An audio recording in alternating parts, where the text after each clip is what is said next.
Candelena continúa, espazos de aprendizaxe, coñecendo referentes que ca súa experiencia, ca súa xenerosidade, continúan construindo un Lugo mellor.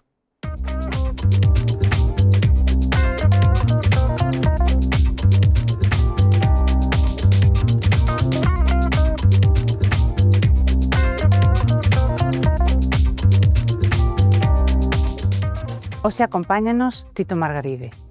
Sabemos que fai un esforzo porque non é moi amigo de saír nos medios e eu persoalmente agradézolle que hoxe esteña aquí. Para nós é un gran referente. Gracias. Lugo é unha cidade do deporte. Lugo é deporte. E cando recordamos a historia importante do atletismo, o teu nome sae con forza. Naciche na Pontenova, eres dos moitos lucenses que naceron noutro concello da provincia, pero que viven na nosa cidade, que se sinten da nosa cidade. Eu hoxe quero preguntarche, como era Tito de neno? Como apostou polo deporte? Tito era moi inquieto, era un neno que hasta os 8 anos pues, gustaba de correr, iba ás festas, pero non iba a bailar, non iba...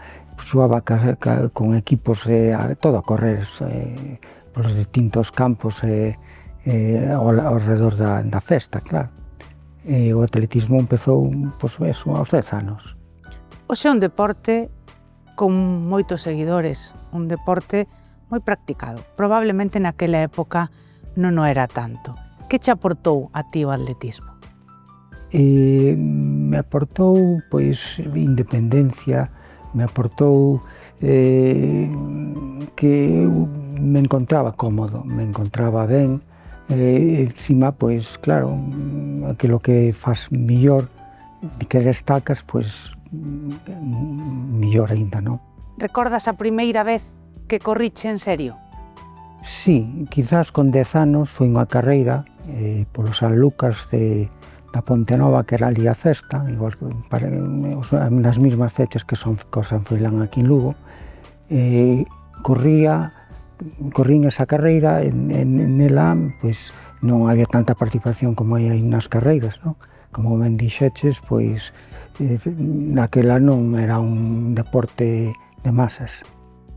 Pero corría xente, chavales xóvenes, maiores que a min, claro, xa igual de con maioría de edad, e ganeilles a todos. Esta xente eran de fútbol, e aí foi onde foi unha sorpresa para o pobo, con un neno tan pequeno, porque ademais nunca fui moi alto, pero non cheguei a unha altura importante, pero naquela era un neno moi baixiño, moi pequeno, non? Sempre che gustou máis o fondo? Sí, eu era rápido, pero non rápido de velocidade. Era rápido para carreiras de 4 km, de 3 km, que eran as carreiras populares, habituales, non? Como vivías todo aquel tempo previo ao 92? Bueno, foron fases. Con 10 anos, como che dixen, unha etapa da adolescencia onde estudei ali hasta octava de GB. Xa corría moitas carreiras populares a nivel de, bueno, na frontera con Asturias xa, non? Porque a Pontenova está xustamente no limítrofe de Galicia a Asturias. Corría moitas carreiras populares, pero realmente cando empezou en serio o atletismo foi a partir de primeiro DU no ano 83, 84. E chegamos ao 92, a Budapest, e todo cambia. Que pasou? Sí, xa éramos con 24 anos, a miña progresión foi importante, naquel momento estaba entre os mellores do país, en 5.000 metros, que era a distancia predilecta.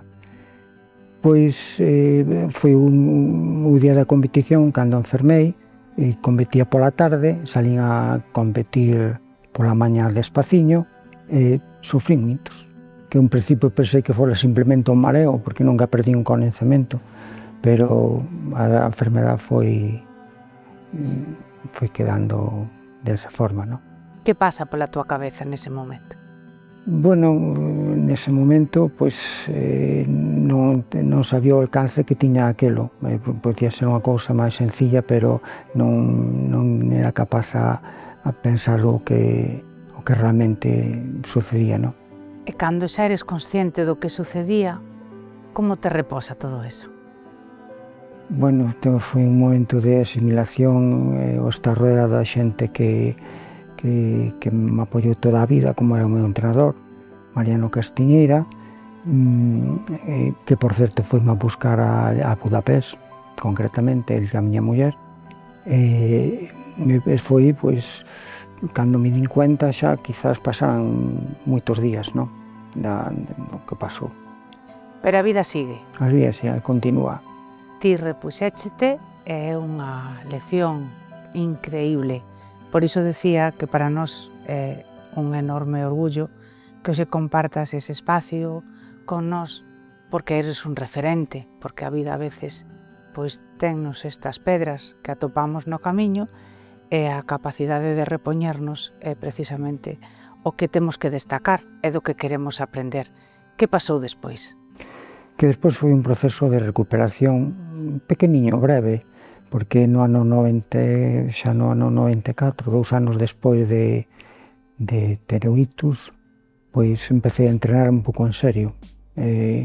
Tan en serio que xa no 96 participei nunha Paralimpiada.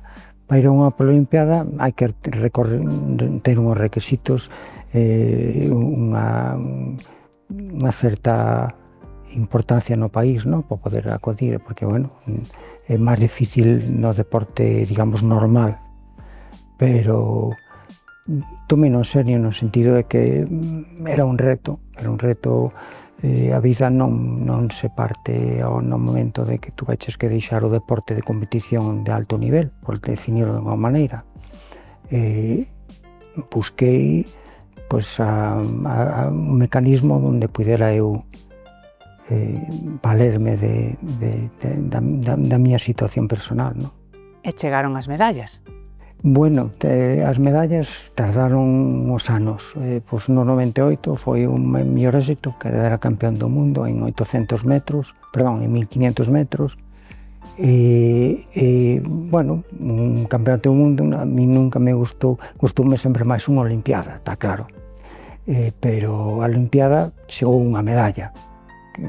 Quizás esa medalla de bronce, terceira posición, penso que ganeina tanto cas pernas como ca cabeza, no sentido de que, bueno, valíme bastante tamén da miña experiencia, de toda a vida correndo, sabía que punto podía aguantar, que punto tive a ceder un pouco a cabeza e aos primeiros postos. En definitiva, foi un colofón importante porque foi aí unha última competición deportiva de nivel, ¿no? De nivel federado, me refiero, no ano 2000, que foi en Sydney. En Sydney. Exactamente.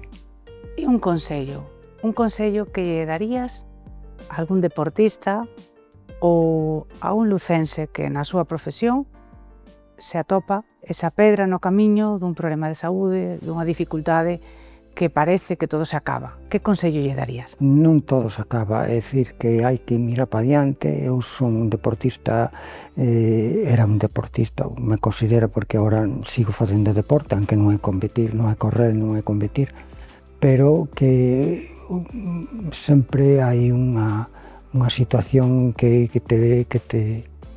te pode favorecer, que non termina con esa traba que é a vida. É unha vida de obstáculos, non? É dicir, que non é todo sencillo, moitas veces, non? Repoñernos a eles ten que ser o noso reto. Recordalos, valorar, por suposto, poñer en valor ese referente das persoas que o fixéstedes e tamén para nós un obxectivo, porque efectivamente estamos nunha cidade deportiva, nunha cidade que ten obstáculos, que ten grandes retos, pero que para poder acadar o obxectivo necesitamos a fortaleza, a capacidade de superación e o esforzo que ti demostraches. Por iso, hoxe, te agradezco que nos acompañes, que compartas con nós pois todo o que foi unha etapa moi brillante da túa vida. Para nós eres, para min personalmente, eres un referente e quería que tiveras un pequeno recordo, humilde, pero moi sentido, de que a admiración que sentimos pois é algo que tamén nos sigue dando alento e forza nos obstáculos que vamos atopando cada día. Moitas gracias por acompañarnos, Tito. Gracias, muchas gracias.